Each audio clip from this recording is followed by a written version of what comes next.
ሁል ጊዜ ማታ ስትተኙ ነገማ ጠዋት ተነስቼ ይህንን ስራ ሰራዋለሁ ብላችሁ አስባችሁ ታውቃላችሁ? ጠዋት ሲሆንስ ከሰዓት በሰራው ይሻላል በማለት ቀናችሁ በከንቱ አልፎባችኋል? ነገሮችን ማሳደር ወይም ፕሮክራስቲኔሽን እረፍት ይመስለናል፣ ግን አይደለም። ዛሬ የምነግራችሁ ጥንታዊ የጃፓን ታሪክ ሰነፍ ሰዎች ምንም ሳይሰሩ ለምን ሁል ጊዜ እንደሚደክማቸውና ጭንቅላታቸው እንደሚወጠር ፍንትው አድርጎ ያሳያል። ይህንን ምስጢር ስትረዱ የስንፈታችሁ ህይወት ዛሬውኑ ያበቃል። በጥንታዊቷ ጃፓን አንድ እጅግ በጣም ብሩህ አእምሮ ያለው ወጣት ነበር። እቅድ ያወጣል፣ ሐሳቡ ድንቅ ነው። ነገር ግን አንድ ትልቅ ደዌ ነበረበት። እጅግ ስንፍና፣ ነገሮችን ሁሉ ጊዜ ነገ እሰራዋለሁ እያለ የሚያሳድር ሰው ነበር። አባቱ አንድ ስራ በሰጡት ቁጥር ነገ ጠዋት በጊዜ ተነስቼ እሰራዋለሁ ይላል። ጠዋት ሲሆን ደግሞ ከሰዓት በኋላ ብሰራው ይሻላል ይላል። በዚህ ሁኔታ ቀኖቹ፣ ሳምንታቱና ወራቱ በከንቱ ያልፋሉ።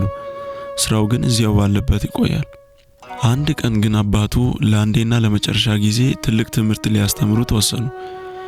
ወጣቱን ይዘውት ወደ አንድ ትልቅ ኮረብታ ወጡ። ጫፍ ላይ ሲደርሱ አባቱ አንድ ባዶ የሻይ ኩባያ ሰጡትና እንዲህ አሉት፣ ልጄ ሆይ ይህንን ኩባያ እስከ ምሽት ድረስ እጅህን ሳታወርደው ይዘህ ቁም አሉት። ወጣቱ በልቡ ሳቀ። ይህማ ምን ቀላል ነው፣ ኩባያው ባዶ ነው፣ ምንም አይከብድም ብሎ አሰበ።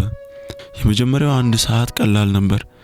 ነገር ግን 2 ሰዓት፣ 3 ሰዓት፣ 4 ሰዓት እያለ ቀኑ ሲገፋ ያ ባዶ የነበረ ኩባያ እንደ ድንጋይ እየከበደው መጣ።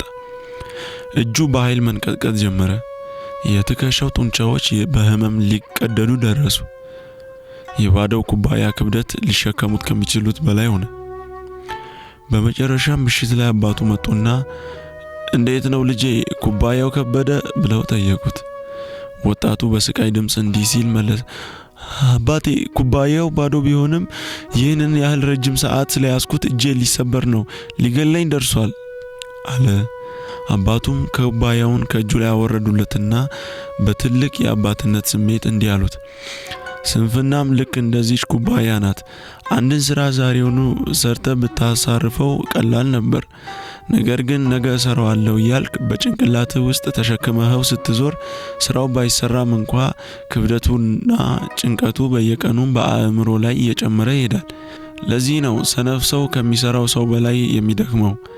የሚሰራው ሰው ስራውን አውርዶ ሲያርፍ፣ ሰነፉ ግን ያልተሰራው ስራ በሐሳቡ ተሸክሞት ይውላል። እውነቱ ይሄ ነው ወዳጆቼ። ስንፍና ማለት እረፍት ማለት አይደለም።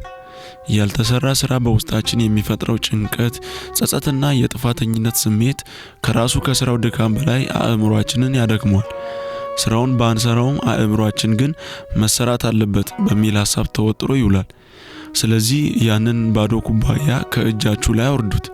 ዛሬ መደረግ ያለበት ነገር ዛሬውኑ መከወን አለበት። ነገ ሌላ ቀን ነው፣ ዛሬ ግን የውሳኔ ቀን ነው። ይህ የጃፓናውያን ጥበብ ካነቃቃችሁ ቪዲዮን ላይክ አድርጉት። ነገ እሰራዋለሁ ለሚል ጓደኛችሁ ደግሞ አሁኑኑ ሼር በማድረግ ከባዶ ኩባያ ጭንቀት አላቁት። ለበለጠ አነቃቂ ታሪኮች ሰብስክራይብ ማድረጋችሁ እንዳትረሱ። ዛሬውኑ ጀምሩ። እስከዛው ቸር ያቆየን።